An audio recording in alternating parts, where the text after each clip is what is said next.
ఒకరోజు వైశ్యమునులు కైలాసంలో పరమేశ్వరుణ్ణి సేవిస్తూ ఉండగా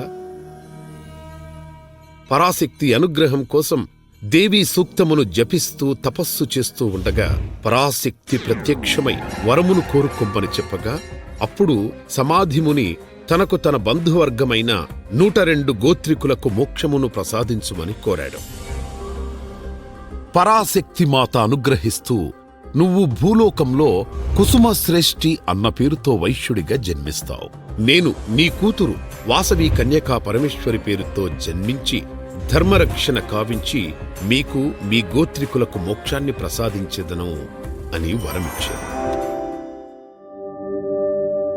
పూర్వం వైశ్యమునులలో శ్రేష్ఠుడైన సోమదత్తుడు సౌభాగ్యవతి అను దంపతుల సంతానం కోసం పరమేశ్వరుణ్ణి ప్రార్థించారు. పరమేశ్వరుడి అనుగ్రహంతో సౌభాగ్యవతి ఒక బాలికను జన్మనిచ్చింది.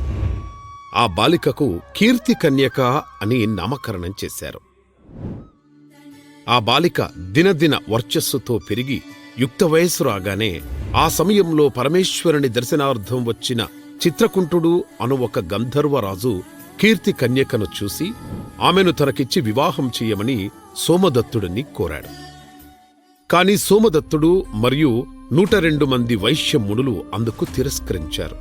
చిత్రకుంటుడు కోపంతో మీరందరూ భూలోకంలో జన్మించి అగ్నికుండంలో పడి భస్మమౌదురుగాక అని శపించాడు. నిష్కారణంగా తమను శపించిన చిత్రకుంటుడిని మునులు నువ్వు కూడా భూలోకంలో జన్మించి పిడుగులాంటి వార్త విని నీ తల 1000 ముక్కలై మరణించెదవుగాక అని శపించారు. మునులందరూ పరమేశ్వరుని వద్దకు వెళ్లి శాప విమోచనము కోరగా మీరు భరత భూమిని సస్యశ్యామలము చేసి మోక్షము పొందుతారు అని ఆశీర్వదించి నేను నగరేశ్వరునిగా అవతరించి మిమ్మల్ని రక్షించెదను అని పరమేశ్వరుడు శాప విమోచనం చెప్పాను. 714 గోత్రికులైన వైశ్యమునులు మహాగిరి ప్రాంతంలో జన్మించి వ్యవసాయము, పశు సంరక్షణ, వ్యాపారములు చేస్తూ ధర్మబద్ధులుగా పేరు తెచ్చుకున్నారు. చివరికి ఆంధ్రప్రదేశ్లో గోదావరి తీరాన పశ్చిమ గోదావరి పెనుగొండ ప్రాంతంలో స్థిరపడ్డారు.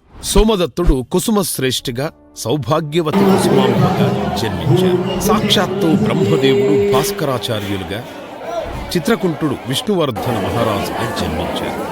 10-11 శతాబ్దములలో కుసుమశ్రేష్ఠి సుమారు 18 పరిగణాలను పెనుగొండను రాజధానిగా చేసుకుని వేంగీ దేశాన్ని పాలించాడు. రాజమహేంద్రవరం రాజైన విష్ణువర్ధనుడి ఆధీనంలో ఈ ప్రాంతమంతా ఉండేది. కుసుమశ్రేష్ఠుడు ధర్మరక్షకుడిగా, పెనుగొండకు రాజుగా పెనుగొండను పాలించుచున్నాడు. కుసుమాంబ మహాభక్తురాలు, కానీ ఎన్ని రోజులైనా వీరికి సంతాన భాగ్యం కలగలేదు. దానితో భాస్కరాచార్యులు ఆధ్వర్యంలో కుసుమశ్రేష్ఠి, కుసుమాంబలు పుత్రకామిష్టి యాగం చేశారు. సంతోషించిన పరాశక్తి యజ్ఞపురుషుడితో పాయసం ఇప్పించగా కుసుమాంబ భక్తితో పరమేశ్వరుని ధ్యానిస్తూ పాయసం సేవించగా ఇచ్చిన మాట ప్రకారం జగతికి తల్లి అయిన పరాశక్తి కోటి పున్నముల కాంతులతో విభజనలతో వైశాఖ శుద్ధ దశమి పునర్వసు నక్షత్రము శుక్రవారం నాడు కుమార్తెగా కుసుమాంబకు జన్మనిచ్చారు. కుసుమాంబకు కుమార్తెతో పాటు ఒక కుమారుడు కూడా జన్మించారు. కవల పిల్లలైన వీరిద్దరిలో ఆడపిల్లకి వాసవి కన్యకా పరమేశ్వరి అని, మగపిల్లవాడికి విరూపాక్ష అని నామకరణం చేశారు.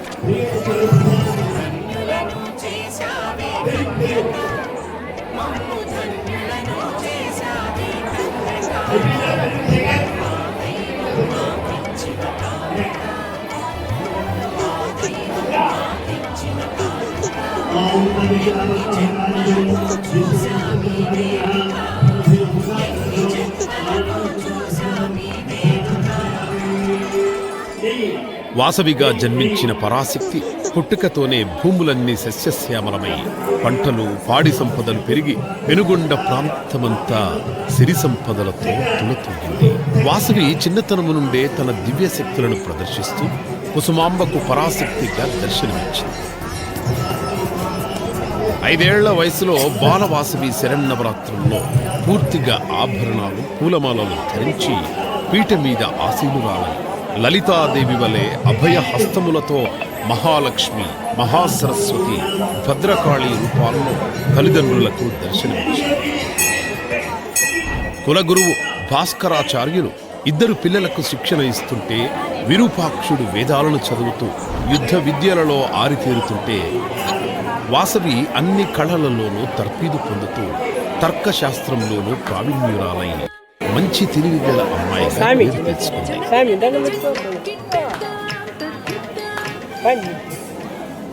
రాజరాజ నరేంద్రుడి తండ్రి అయిన చాళుక్య విష్ణువర్ధనుడు జైత్రయాత్ర ముగించుకుని పెనుగొండ మీదుగా తన రాజధాని అయిన మహేంద్రవరానికి వెళుతూ దారిలో శివాలయానికి వెళుతున్న వాసవిని చూశాడు.